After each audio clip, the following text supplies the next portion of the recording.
Halo Paket B, kembali lagi bersama saya, Rizky.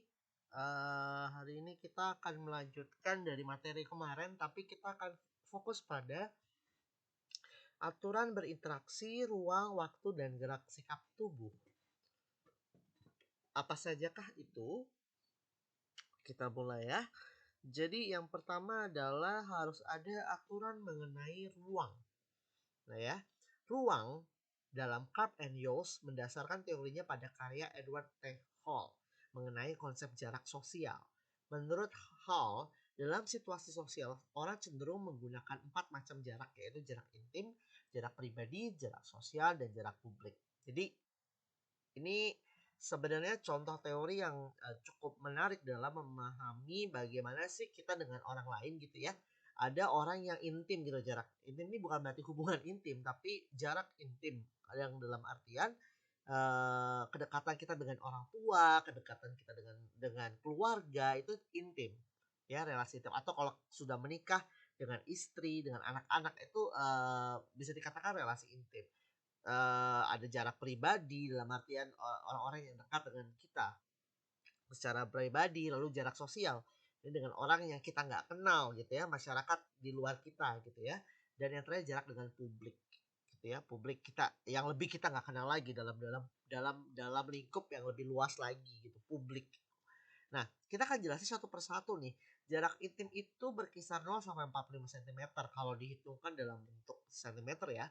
Dalam jarak intim terjadi keterlibatan intensif pas panca indera dengan tubuh orang lain. Contohnya, dua orang yang melakukan olahraga jarak dekat seperti sumo, gulat, atau polisi terpaksa berada dalam jarak intim seperti dalam bus, kereta api yang penuh sesak. Ia akan berusaha sebisa mungkin menghindari kontak tubuh dan kontak pandangan mata dengan orang di sekitarnya. Jadi tadi itu ya, jadi jarak intim itu juga bisa diartikan sebagai jarak uh, personal gitu ya, tapi juga bisa dikatakan sebagai jarak yang sangat literal juga, atau dalam definisi yang sebenarnya yaitu adalah ketika kita berdekatan dengan orang lain dengan jarak yang sangat dekat. Jadi kerasa banget ketika kita berada dalam keadaan pandemi ya, kita tuh kan harus menjaga jarak gitu kalau dalam pandemi gitu ya. Lalu ada jarak pribadi. Nah, ini sebenarnya menarik nih ya. Bahwa definisinya kemudian yang disebut jarak pribadi itu cenderung dijumpai dalam interaksi antara orang yang berhubungan dekat seperti suami istri atau ibu dan anak. Ternyata relasi intim dengan jarak intim dan jarak pribadi gitu ya, itu menjadi definisi yang overlapping gitu ya, maksudnya jarak intim 45 cm sampai 1,22 meter ini ternyata juga bisa diartikan sebagai jarak antara kita dengan pasangan kita atau kita dengan anak kita kalau kita sudah punya anak gitu ya. Sedangkan kalau jarak intim ternyata juga bisa diartikan sebagai kedekatan secara literal gitu satu sama lain.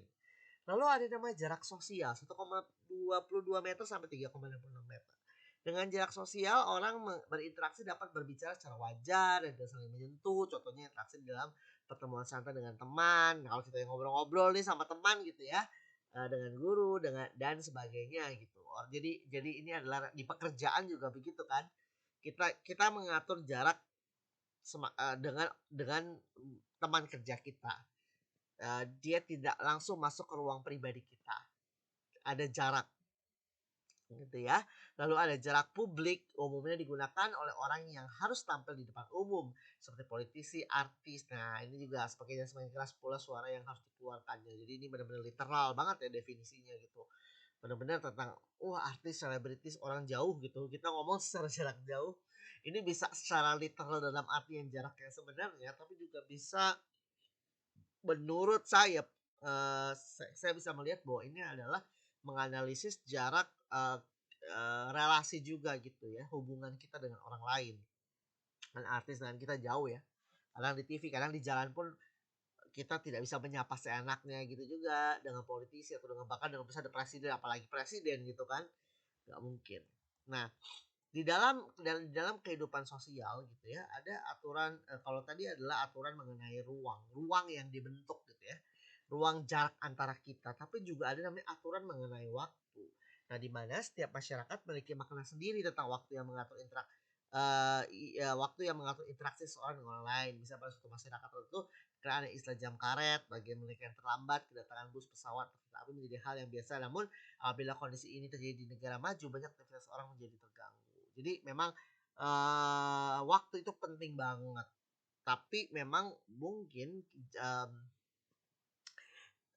ini kan dalam definisi modul ya, ketika kita disiplin gitu ya. Kenapa di banyak negara maju mereka cenderung disiplin karena mereka menjalankan gaya hidup di mana mereka itu profesional gitu ya. Kapan harus mengerjakan ini dan harus harus dilakukan sekarang juga gitu. Nah, keterlambatan itu mengganggu kalau di negara maju gitu. Kalau pernah melihat fotonya orang Jepang yang meminta maaf karena ada delay kereta itu ya, kalau ingat petugas kereta meminta maaf karena delay keretanya, itu kan memang memang karakteristik di banyak negara itu berbeda-beda gitu ya.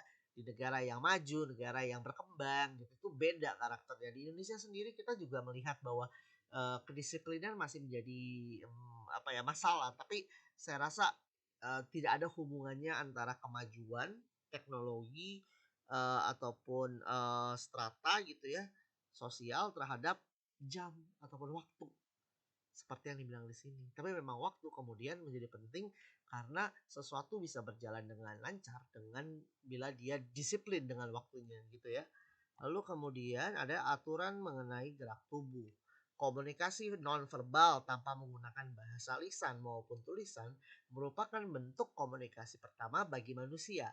Komunikasi ini terkadang didasari atau tidak digunakan seseorang untuk menyampaikan pesan dalam interaksi dengan orang lain. Contohnya menunjukkan mata, gitu kan, menjulurkan lidah ketika kita tidak suka sesuatu, angkat bahu ketika kita tidak tahu, gitu. Terus membungkukkan badan, menganggukkan kepala ketika kita setuju, mengerutkan dahi ketika kita bingung, gitu kan, meningkatkan ibu jari yang artinya bagus bisa gitu ya, dan lainnya. Namun demikian, makna komunikasi ini bisa berbeda antara satu masyarakat dengan masyarakat lainnya. Oleh karena itu, komunikasi nonverbal hanya efektif dilakukan dalam interaksi antar anggota masyarakat yang memiliki pemaknaan yang sama gitu ya. Kalau nggak salah ada negara yang kalau kebalik antara eh, kita bisa riset di Google dan cari ya tentang itu. Kalau mengangguk berarti tidak, menggeleng berarti iya. Ada yang terbalik seperti itu juga. Coba kalian mungkin bisa lihat dan cari tahu ya. Jadi memang kadang-kadang kita menggunakan gerak-gerak tubuh tertentu agar orang mengerti gitu. Tapi menurut saya tidak begitu setuju juga, tapi bisa juga setuju gitu kemudian karena eh, gerak tubuh itu biasanya lebih mudah ketika kita di negara yang kita tidak mengerti bahasanya kan.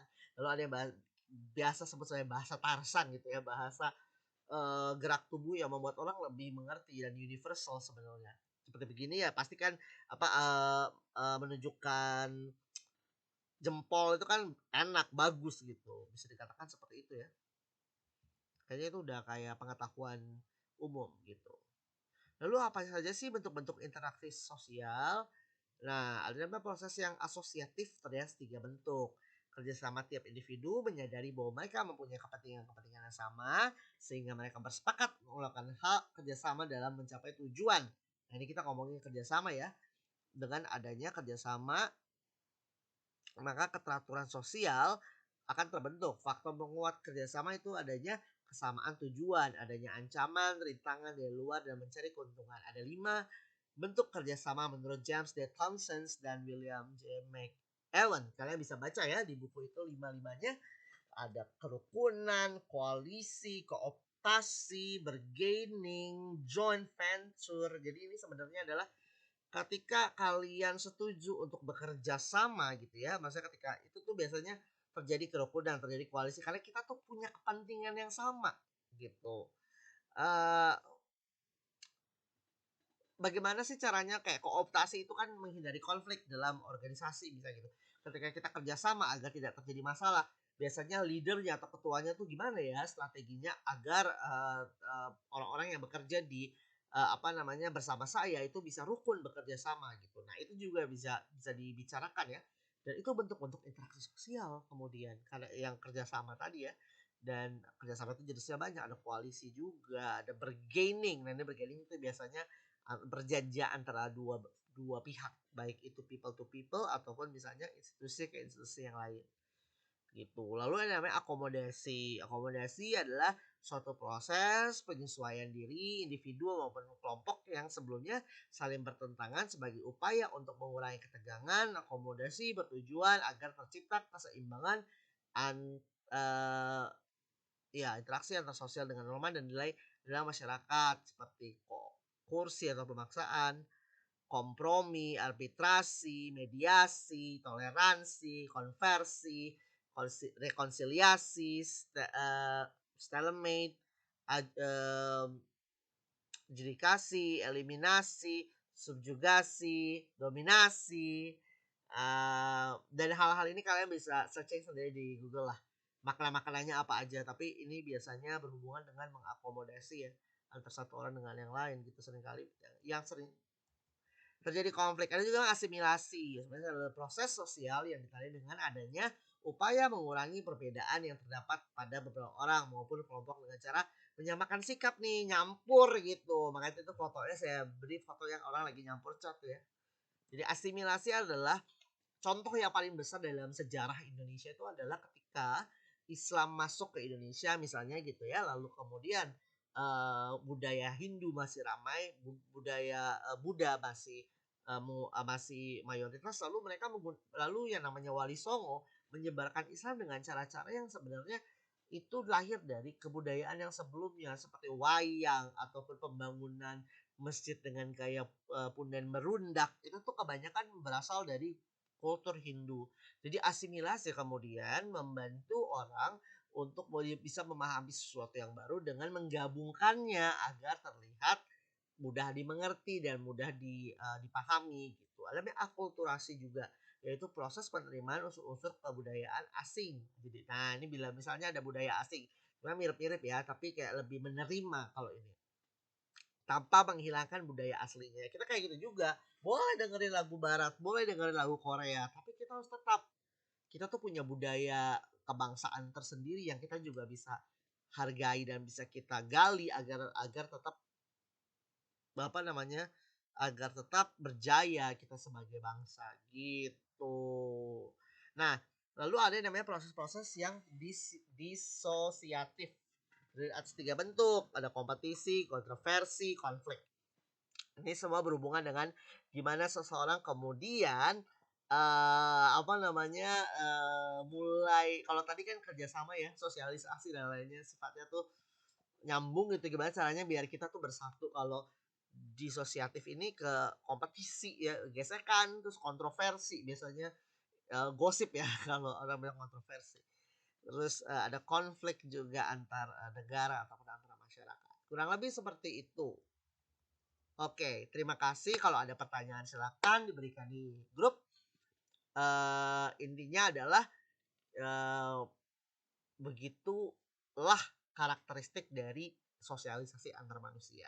Silakan dibaca lagi yang ada di slide-nya, juga baca lagi modul yang diberikan.